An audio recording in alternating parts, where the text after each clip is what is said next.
او زموږ سره سید اخونزاده چټان صاحب چې د ملګری شوی دی. نو د هغې ډېره مننه کوو چې خپل وخت یې راته راکړی دی او د هغې نه به اورو چې تاسو ته د 2024 کال په حوالې سره څه وایي او تاسو ته پیغام څه درکوي. نو ډېره مننه چټان صاحب چې موږ ته وخت راکړی، ستړي مه شئ ورته وایو او ګورو چې تاسو ته به څه پیغام درکوي. اعوذ بالله من الشیطان الرجیم، بسم الله الرحمن الرحیم. زما ډېر زیاتو عزتمندو قدرمندو مشرانو همزولو کشرانو ورونو میندو خویندو السلام علیکم. د ټول نه مخکې خو تاسو ټولو ته زما د طرفه 2025 کال ډېر مبارک شه. 2024 کال بس په ختمېدو دی. څه لږې غوندې لمحې چې کوم دي نو دا پکې پاتې دي. هغه وایي چې د انتظار د ډیوې ژوند یوه سلګۍ پاتې دی. که ډېره هم راکاږي سا سبا ته چېرته رسي. نو 2024 دا چې کوم دی نو بس په ختمېدو دی. هغه یو باچا خپلو وزیرانو ته وویل چې ما ته یو داسې فارموله راوښیوئ چې هغه زما په خوشحالۍ کې هم پکارېږي او هغه زما په غم کې هم پکارېږي. نو هغه وزیرانو کې یو وزیر و، هغه په چیټ باندې څه ولیکل او باچا له ورکړو. باچا چې هغه وکاته ډېر زیات خوشحاله شو او هغه وزیر له انعام ورکړ. نور دربار خلکو وزیرانو ته تپوس وکړو چې باچا سلامت ده ته کومه داسې دغه په دې چیټ ولیکله چې ته دومره زیات خوشحاله شوې او تا له داسې فارموله درکړله چې ستا به په غم کې په کار راځي او ستا به په خوشحالۍ کې په کار راځي. نو هغه چیټ هغه نور دربار وزیرانو خلکو ته وښودې چې ده ماته په دې چیټ لیکلي دي چې دا وخت به هم تېر شي. دا یو داسې فارموله ده چې دا په غم کې هم په کار راځي او په خوشحالۍ کې هم په کار راځي. که ته خوشحاله او ستا دې ته فکر راوګرځي چې دا د خوشحالۍ ټایم دی، دا به هم تېر شي، نو خفه به شي.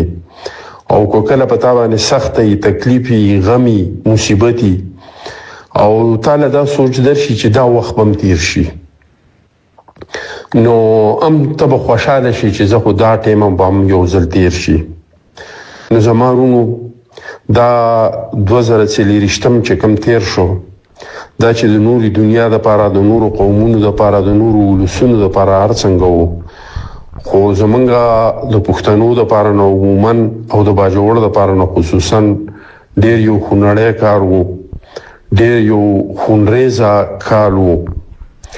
په دې کال کې په زرګونو پښتنې چې کوم دی نو دا کونډې شولې. په دې 2024 کې په لکونو بچي چې کوم دی دا یتیمانان شو په مختلفو نومونو باندې.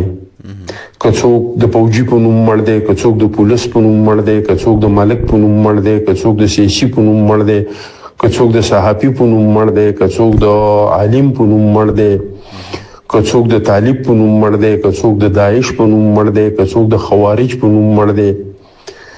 نو چې په هر نوم باندې مړ دی، یو شی په دې کې مشترکه دی چې ښځه د پښتون کونډه شوې ده، بچی د پښتون یتیم شوی دی او هغه څنګه چې وایي چې نن په دې وطن کې د افغان زلمي او جونه مري، دلته هم زموږ وروڼه مري، هلته هم زموږ وروڼه مري.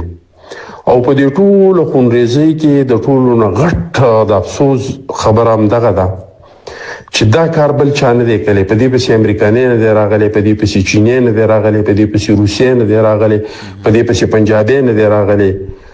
دا کار په خپله باندې پښتون چې کوم دی نو د پښتون سره کړی، یو پښتون را لګېدلی او د بل پښتون ښځې کونډه کړې، د هغه بچی چې کوم دی نو یتیم کړی دی. ډېر داسې زمونږ خویندې به وي چې هغه به په دې 2024 نه مخکې د ناوې په نوم باندې یادېدي، خو نن به هغه په دې 2024 کې د هغې د ژوند سهاره واخیستلی شو، هغه به د کونډې په نوم یادېږي. ډېر داسې ماشومان به وو چې د هغوی به پلرونه وو، د هغوی به د ژوند سهارې وي، خو نن به هغه د یتیم په نوم باندې یادېږي. هغه به زما او ستا د همدردۍ په دغه باندې ژوند تېروي. نو دا کال د پښتنو دپاره نه ډېر زیات خونړی تېر شو. موږ د الله تعالی نه دا دعا کوو چې الله پاک دې وکړي چې پښتون له عقل او شعور راشي، د خپل ګریوان ته د سر ښکته کړي او په خپل ګریوان کې سوچ وکړي چې دا منګه څه کوو دا څه کوو او د چا سره یې کوو او نور د پښتون د نسل کوشي چې په خپل د پښتون د لاس روانه ده چې دا په دې خاوره په دې کده غرنه اخوا ده او کو دې خوا ده چې دا ختم شي او د پښتون بچیم په سکون سره د نوري دنیا د ماشومانو په شانته او د خلکو په شانته ژوند تیر کی. پاکستان هم د ډیرو مشکلاتو مخامخ دی، د بدترین دهشتګردۍ مخالف دی، د معاشي بحران مخالف دی، دغه مخامخ دی، د سیاسي عدم استحکام مخامخ دی. نو الله پاک دی وکي او د دې وجه صرف دا ده چې پاکستان واحدنه هغه ملک دی چې په دین او آزاد شوی چې پاکستان کا مطلب کیا لا اله الا الله.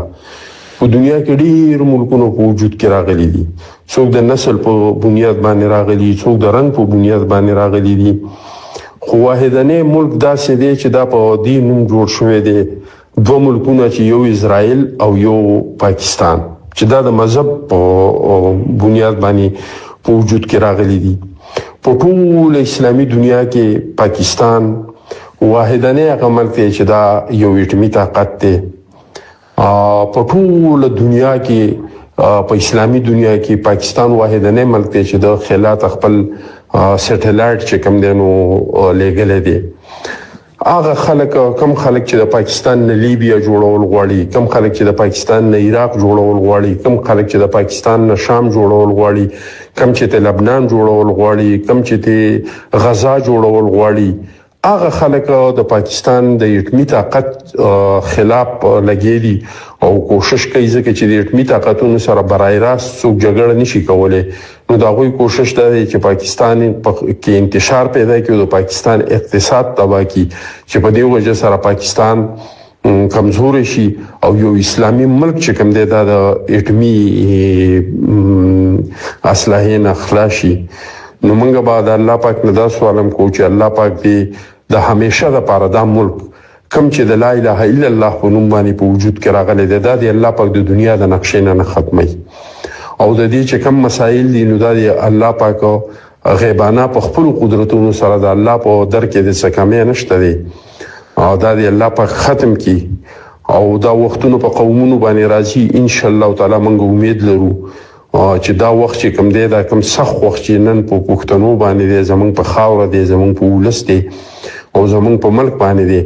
نو ان شاء الله تعالی دا زمونږ امید دی چې دا په الله پاک ختم کی. او زه یو ځل بیا د ټول ورونو نه دا درخواست کوم چې د خدای لپاره نه د خپل بچو تربیت وکړي. به خصوصا زما خپل خويندو ته دا درخواست دی چې دوی د خپل بچو تربیت وکړي او دوه خبرې د خپل بچو ته خامخا د ورکوټوالي نه د دوی په ذهن کې واچي. یو د انسانيت متعلقه چې د انسان څومره عظیم شی دی او د دې څومره قدر کول پکار دی، او دویمو د زنانو عزت او احترام چې دا دوه خبرې هر خور، هر لور، هر مور خپل بچی ته دا وخی.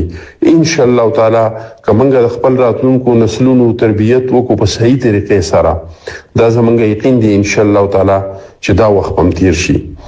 ستاسو ډیره مننه. یو ځل بیا تاسو ته دا نوې کال چې کوم دی دا ډیر مبارک شي او په تلو کې دا باسین دا شعر چې د خدای د پاره پښتنو ځانونه وپیژنئ، د خدای د پاره پښتنو ځانونه وپیژنئ، ستاسو د پاره خو بزان له پیغمبر نه راځي.